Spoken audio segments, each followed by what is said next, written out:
آپ غریب ہیں تو انشاءاللہ مالدار بن جائیں گے، اس کے رزق میں برکت آ جاتی ہے کہ کتنے جلد آپ کے اپنا گھر ہوگا، آپ حج پہ جائیں گے، آپ عمرے کریں گے، اور آپ کے تمام قرضے انشاءاللہ یہ قرض کا بوجھ بھی ختم۔ اگر آپ کا اپنا گھر نہیں، آپ ابھی تک حج پہ نہیں گئے، آپ نے کبھی عمرہ ہی نہیں کیا، انشاءاللہ اب آپ عمرہ بھی کریں گے، حج بھی کریں گے، آپ کا اپنا گھر بھی ہوگا۔ تو میں آج ایسا وظیفہ آپ کو بتا دیتا ہوں کہ انشاءاللہ العزیز آپ کی یہ تمام ٹینشن ختم ہو جائے گی۔ آپ غریب ہیں تو انشاءاللہ مالدار بن جائیں گے، اور یہ سب خصوصیات آپ کو نعمتیں انشاءاللہ اللہ کی نعمتیں حاصل ہو جائیں گی۔ بہت آسان وظیفہ ہے۔ ابھی تو رمضان جاری ہے، آخری عشرہ ہے، بابرکت عشرہ، اس میں ویسے ہی دعائیں قبول ہوتی ہیں۔ بھائی آخری عشرہ ہے، اس میں اللہ کو راضی کرنا ہے، ہم نے ایک فیصلہ کرنا ہے کہ بھائی ہم نے ضرور عید سے پہلے اپنے رب سے صلح کرنا ہے، اپنے رب کو منانا ہے، اپنے رب کو راضی کرنا ہے، ہر صورت میں گڑ گڑا کر، رو کر، عاجزی سے، عبادات سے۔ ہمارے کیا عبادات ہوں گی، لیکن خیر نقل تو کر سکتے ہیں نا۔ تو انشاءاللہ ہم نے ضرور اللہ کو راضی کرنا ہے ہر صورت میں۔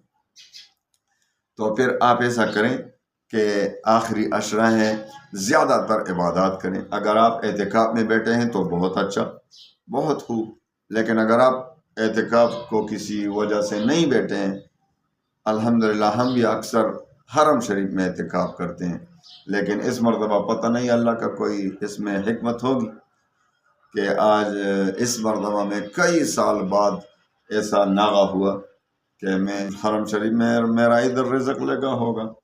کئی سال تک الحمدللہ حرم شریف میں نے اعتکاف کیا، الحمدللہ ثم الحمدللہ۔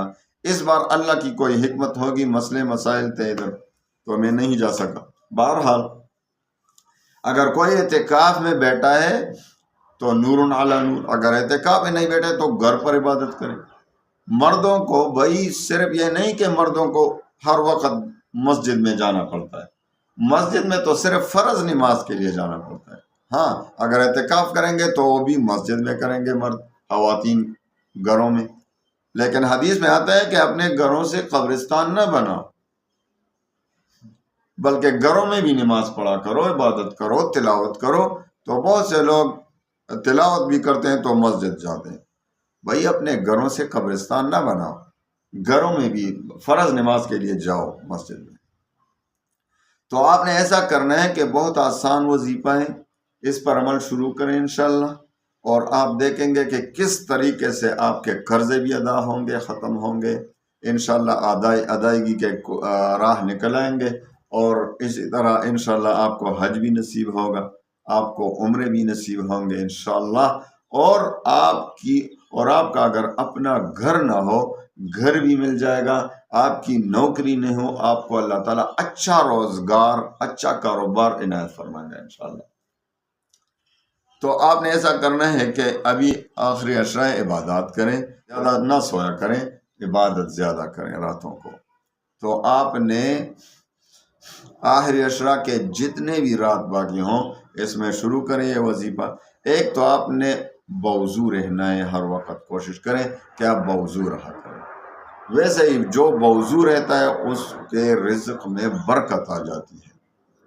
اور وضو کرتے وقت آپ نے یہ کلمہ پڑھنا ہے، وضو کے درمیان میں آپ نے یہ کلمہ بار بار پڑھنا ہے جب تک وضو سے فارغ نہ ہو۔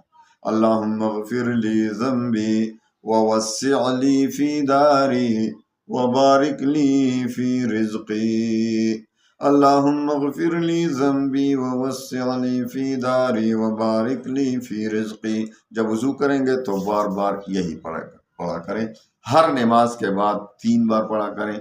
انشاءاللہ آپ دیکھیں گے کہ کتنے جلد آپ کے اپنا گھر ہوگا، آپ حج پہ جائیں گے، آپ عمرے کریں گے، اور آپ کے تمام قرضے انشاءاللہ یہ قرض کا بوجھ بھی ختم ہو جائے گا۔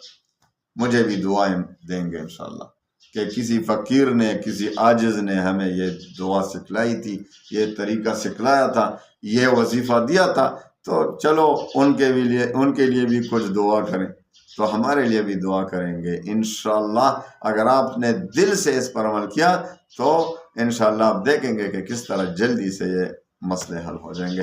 اللہ تعالیٰ آپ کو شاد رکھے، آباد رکھے، اور اجازت لینے کی ضرورت نہیں، آپ سب کو اجازت ہے، ہاں 2 شرطوں کے ساتھ۔ ایک، نماز کی پابندی، 5 وقت کی نماز کی پابندی۔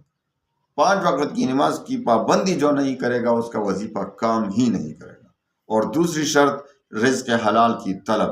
تو کمنٹ میں کبھی بھی اجازت نہ لیں، اجازت نہ مانگا کریں، کیونکہ میرا اجازت عام ہے 2 شرطوں کے ساتھ۔ اللہ تعالیٰ کو خوش رکھے، اللہ تعالیٰ تمام پریشانیوں کو خوشیوں میں بدل لے۔ وآخر دعوانا